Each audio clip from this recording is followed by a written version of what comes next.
Welcome to Madlik. My name is Geoffrey Stern, and at Madlik we light a spark or shed some light on a Jewish text or tradition. Along with Rabbi Mintz, we host Madlik Disruptive Torah on Clubhouse every Thursday at 8 p.m. Eastern. Today we explore a single verse, "Make me a temple, and I will dwell within them." Was that a typo? Did the Torah mean to say I will dwell in it? Nah, there are no typos in the Torah, so put away your whiteout as we discover some surprising views of God's relationship with our world. Join us as God gets small.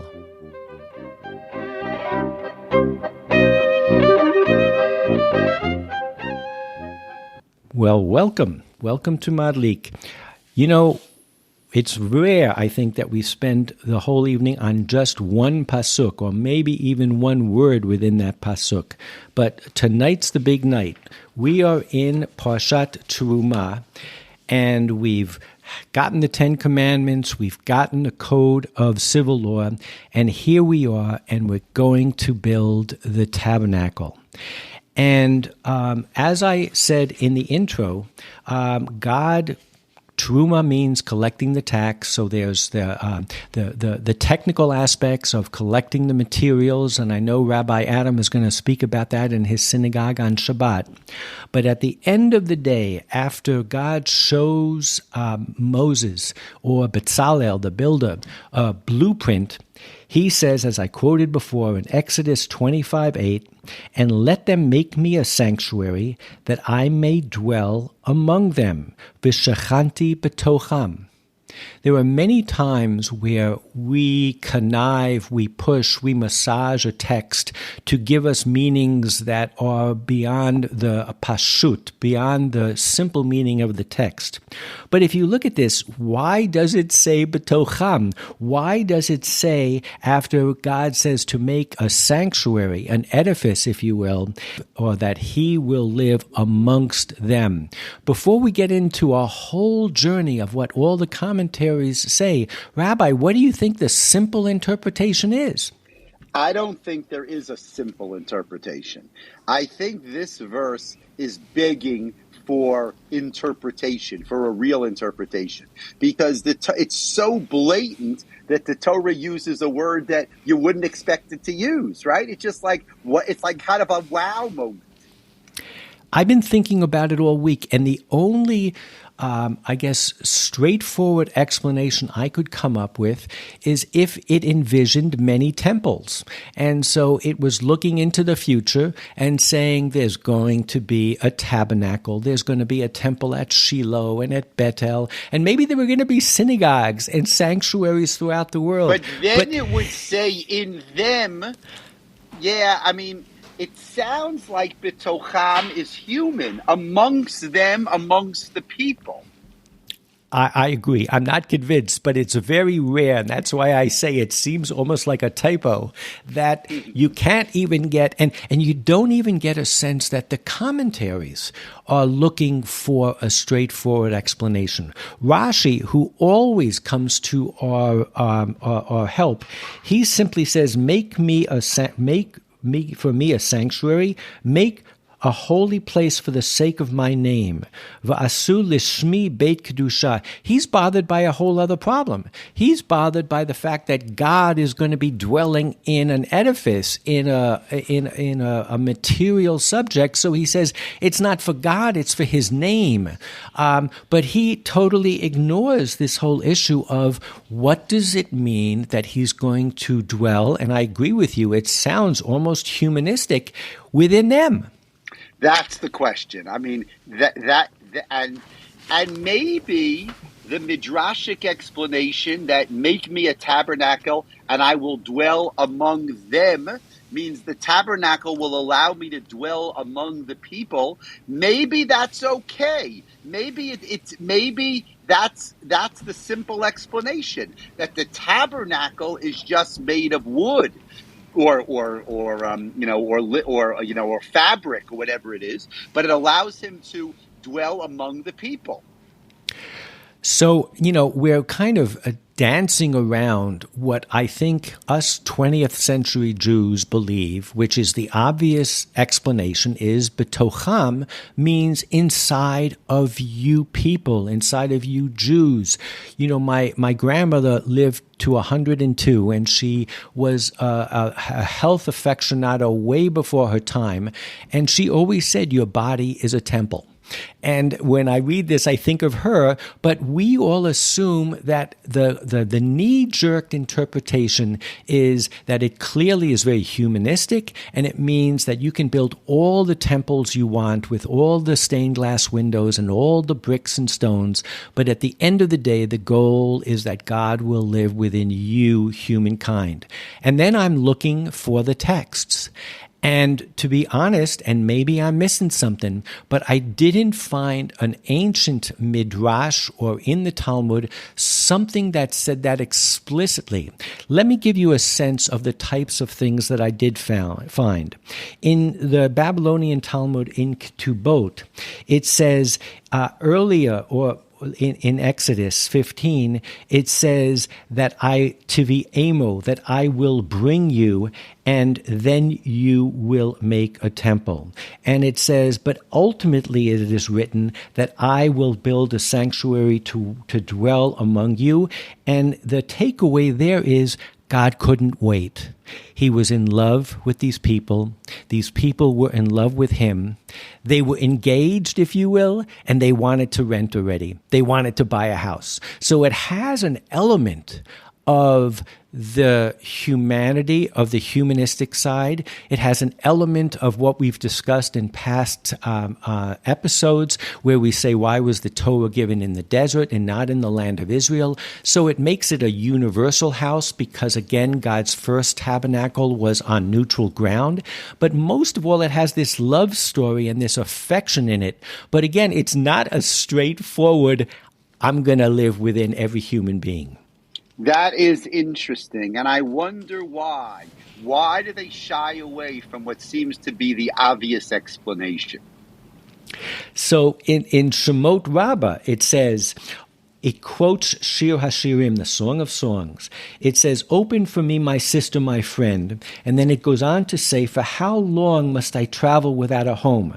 So the Torah says, make for me a sanctuary so that I need not be on the outside. Ad matai ehyeh mithalech below bayit. So here too, it is a love story. There's more of a sense of the passion. There's more of a sense of this marriage. And I know there are many interpretations of the tabernacle as a chuppah, or maybe I should say of the chuppah as a tabernacle. And this is a beautiful kind of commentary on what it is. But it's, again, not the straightforward, living within every human being. The one that I love the most is one that says that we are partners. So this takes away the romantic part of it, and it's in Hagaoni Uziel. So I've never heard of this. I don't think it's that old, but it talks about when you make Kiddush on Friday night, that you should not read Vayechulu, that God finished, but it should say Vayikahalu, that we finished. And it says that when you make Kiddush on Friday night, you become a partner with God in the creation. And it goes on to say, and every judge who judges a judgment and gives a truthful true judgment, he is a partner with God. And then it ends by saying, man is a chariot to the divine presence in the world. As it says, I may dwell among them. The whole world was not created except for this directive. So that too, I love the partnership part about it. I love the fact that there's a little bit of the kind of necessity for God to be in the world and a partner with us. But all of these explanations are so beautiful. So let's take a step back. What does it mean that God's a partner with us, or that we're a partner with God? How do you understand just simply what those words mean? In what way are we partners with God, and why does the tabernacle reflect that? Well, I mean, I think the easiest way to dance around it is the Shabbat, the Kiddush thing. We somehow sanctify God. We say Kiddush on a Friday night in this world. We stop working. When we work, there's sweat of the brow. When God creates the world, it's more of a metaphor. But it does seem, and I think we're going to touch upon this as we survey other interpretations of these words, that there is some inexplicable need, and I think that's the real answer to your question. There's no good answer of why would God create a world that needs him or her. I mean, that at the end of the day is the real question that we're asking. When you say a partner, a true partnership is one, maybe it doesn't have to be of equals, but at least there's a reciprocal relationship, a need for the two parties. And the most obvious question is, why did God need a world? Why does he need a creation? Why does he need us? Yeah, I mean, what you just did is you took this question about the Mishkan and you blew it up to be a question about everything. Well, I mean, it is a big question, and I think this concept of building a tabernacle would, on the face of it, be a good time to ask a question. But by writing the verse the way the Torah writes it, it almost forces us to discuss God's presence in this world. And God's presence in this world begs the question of God's need for a world. So let me quote one more or two of these traditional commentaries that have this sense of partnership, have this sense of romance. And I should mention, Rabbi, in past episodes, I believe you've brought up certain midrashim and historic texts that say that when the Jewish people are in sarot, are in trouble, God comes down to them. God is with us. God is with them. And that, is part of this in terms of God making a temple. And that will play out a little bit here, but that is something that you have quoted. That is a thread in Jewish thought that I think also enters into this picture. So one of the most amazing stories that I read, and I didn't have time to translate them, but they're in the source sheets in Sefaria, is it talks about God showing Moses, God saying to Moses, look at the plans, now I need you to build this. And it compares it to somebody showing a simple person the most glamorous dress, the most glamorous habitat, and saying, I want you to go ahead and make this. And it says, Kach Amar HaKadosh Baruch Hu LaMoshe, Aseh li Mishkan. Similarly, God said to Moses, make this Mishkan. And he says, and if you make this Mishkan lamala, in that I've shown you from above, and you make it lamata, then I will come down. And it uses a word that for any of those of us who have studied the Kabbalah or the mystical tradition, it's going to make us open up our eyes. Because it says, Vayored u'mitzamtzem shechinati beinechem. I will come down and I will be mitzamtzem. I will diminish, I will contract, I will make small my holy presence, and I will be down with you. So here too, you have this sense of if you'll take this bold step, and you can't say it anything but a bold step of creating this beautiful abode as if for God, God will take the diminishing step, the reciprocal step of coming down and contracting himself inside of it. I think that's an amazing image. That is an amazing image. Now, that is a definition of what partnership means. If you do A, then God will do B. Partners play off one another, right? They respond to one another's needs. If you do this, then God will do that.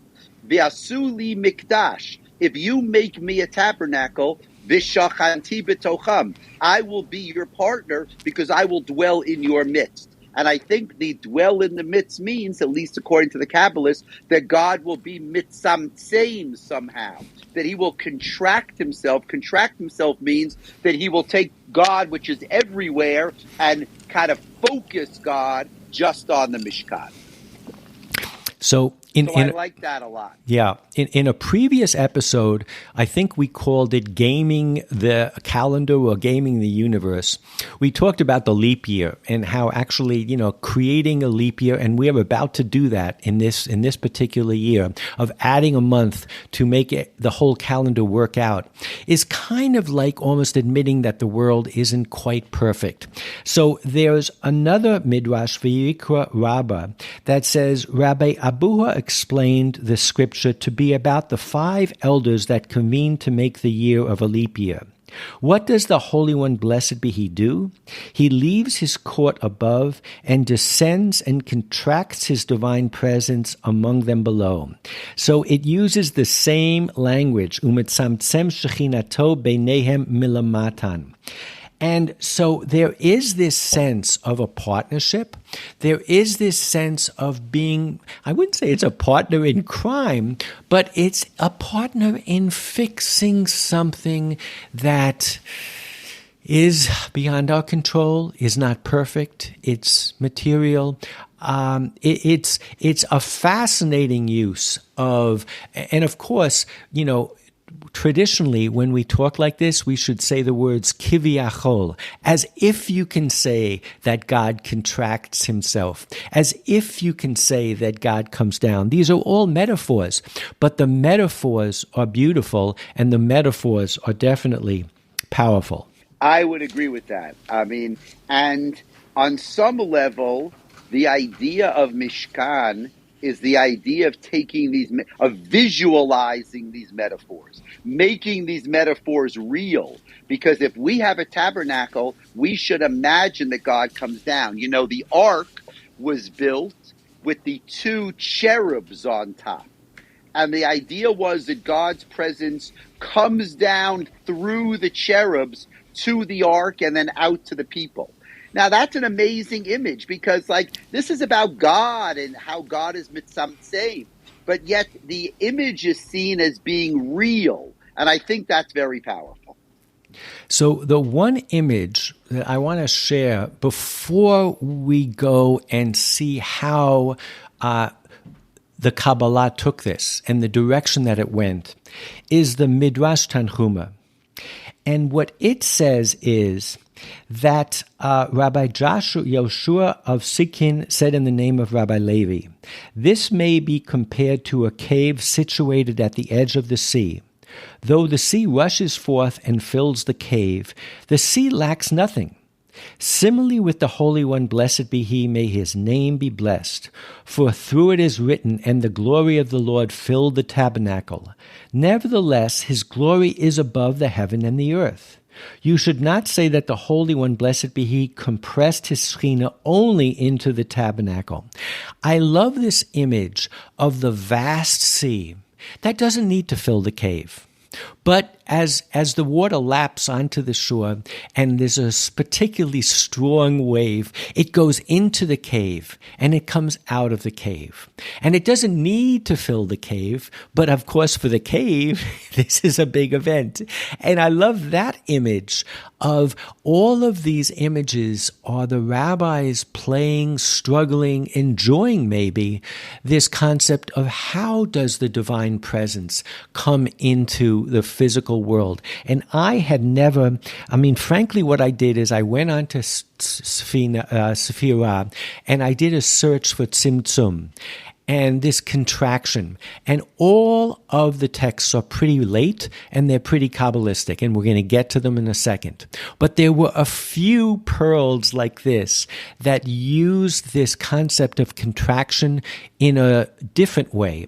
It was a way of God making himself small and leaving a mark. Him making himself small and being our partner. Making himself or herself small and being our lover.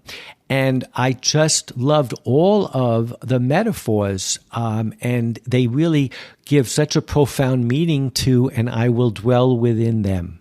I think that's great. And I think obviously, and I will dwell within them, it calls for a metaphor. Because without a metaphor, you don't know what to do with it, right? Yeah.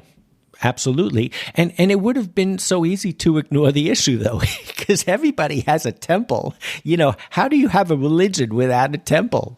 And this kind of focuses a little bit on some of the things that we've been talking about, which is, you know, this was not a given. This was not a kind of a reflex action that we had to have a temple, we had to have sacrifices, we had to have prayers. At the end of the day, this was a revolution, and how the revolution chose to take certain cultural behaviors and modify them and change them is the story of the Torah that we're entering right now, when the rubber hits the road. Yeah, so that's also interesting that, you know, this is the beginning of a different section of the Torah. And what's the relationship of this section of the Torah to what came before? Why does the tabernacle follow Mount Sinai? Is it a symbol to the fact that actually the tabernacle is trying to concretize the holiness, the experience of Mount Sinai? You know, Mount Sinai was fleeting. It left in a second. But maybe now what we need is something that'll stick, and that's the tabernacle. So I think I love what you just said, and it's that and the story of the water lapping into the cave is a wonderful segue to see how the Kabbalists took, and specifically Isaac Luria and what is known as Lurianic Kabbalah, took this concept. Because the reason I say it's a wonderful segue is because the whole concept of tzimtzum, of this contraction, as we will see, is how the spiritual divine presence leaves a mark. So you have a revelation, and you have a exodus from Egypt, and those are all stories in time, but how do you leave that mark? So let's explore for a second the way Isaac Luria took this message. And this is someone who was expelled from Spain and went to live in Safed. This was at the Inquisition in 1492. And in Safed, they created, or some people believe found, these ancient texts, and they created what we now call Jewish mysticism. And what he did, and I will quote Gershon Sholem, I will paraphrase Gershon Sholem, is he took what we have been discussing, where God contracts him or herself and fits it into a temple or a narrow place, and he turned it on its head. And he says it is one of the most amazing and far-reaching conceptions ever put forth in the whole history of Kabbalism. Tzimtzum originally means contraction, but if used in the Kabbalah, it means withdrawal or retreat. Let me explain how Tzimtzum works. The theory of Tzimtzum is as follows. Prior to Isaac Luria, those people who were concerned with the issue we're talking about say, how could a spiritual God create a material finite world? And one of the theories that they came up with from Plotinus was one of emanation. And emanation means Well, God didn't actually create material things. First, he created maybe the idea of a table. And then there was another sphere. And those of you who know Kabbalah understand sphirot. Sphirot are degradations. So it's, in a more crass way, the head of the mob is never going to have his finger on the murder. It goes through many, many different levels until it gets happened. It's not philosophically that satisfying because ultimately you're kicking the can down the road and you're saying it wasn't directly that he created or she created something physical, but it was through many different spheres of increasingly material, finite objects, angels and thoughts and so forth and so on. Comes along Isaac Luria and he turns that on his head. He says, no, God did not emanate, he contracted. So what did he do? He pulled himself away from what was and gave space for matter to appear. From a humanistic point of view, from a pedagogic point of view, it's an amazing concept. Philosophically, you could say it doesn't resolve it any more than emanation does. But what it does do is say that God pulled himself away, and then the theory goes on that just like that water lapping into the caves, there were klipot, there were little parts of the divine that were left everywhere. But there was something called shvirat hakelim, the breaking of the vessel. So when God pulled himself in, maybe this is a little bit like the Big Bang Theory, there was an explosion and there were parts of God that were all over.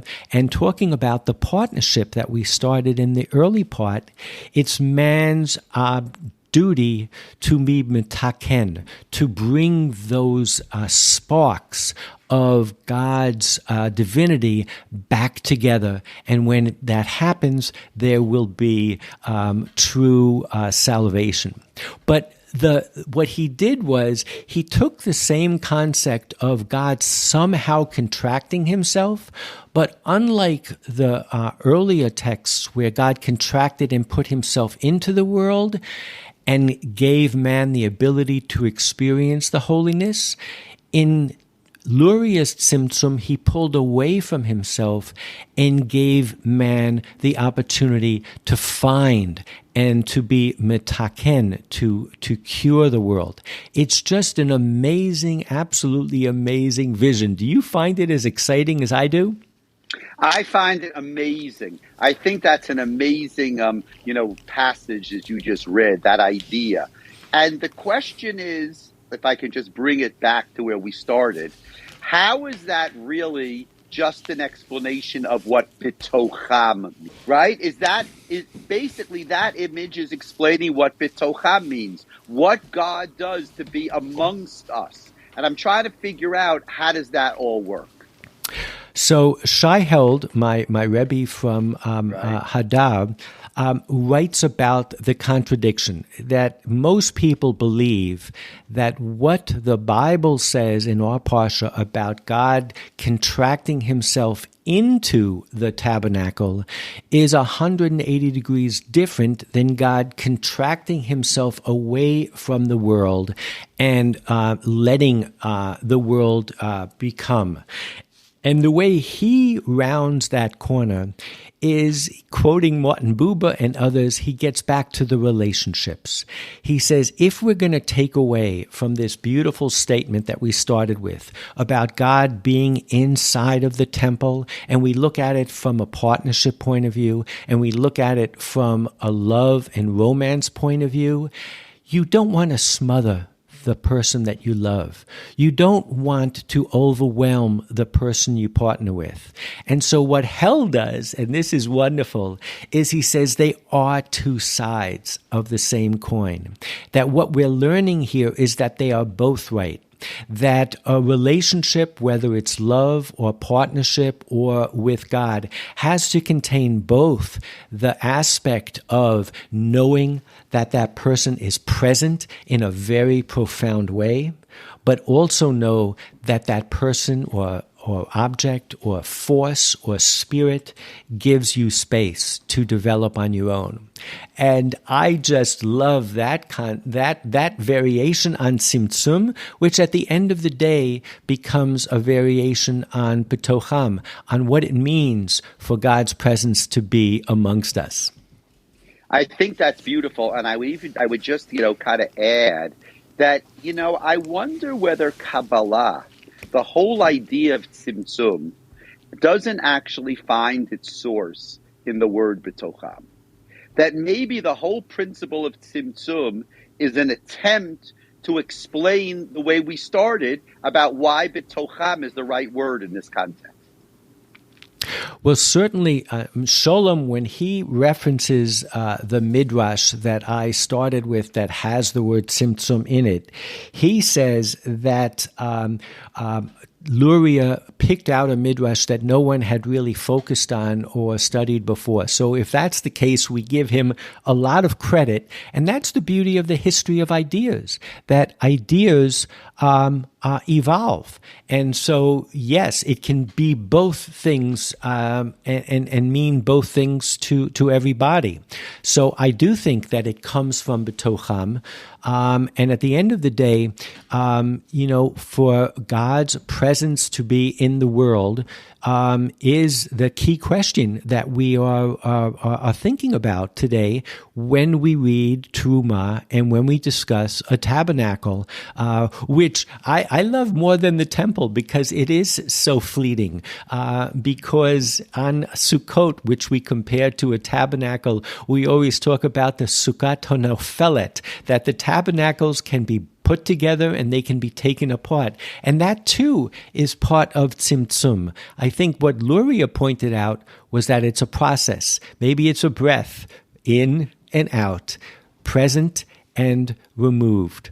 But to me, that makes B'tocham and Truma and the Mishkan such a living message to us all in any generation. That's fantastic. What a wonderful way to start these portions of the Torah that talk about Mishkan. Shabbat Shalom, everybody. Enjoy B'tocham. Enjoy the understanding of the Mishkan. And we look forward to seeing everybody next Thursday night to talk about the clothing that the Kohen used to wear. Shabbat Shalom, Geoffrey. Shabbat Shalom. So you heard it here first. Next week is the fashion episode of Madlik Disruptive Torah. And as always, I opened up the mic on the beamer. Anyone who wants to join the after party and has any comments, you're welcome to join.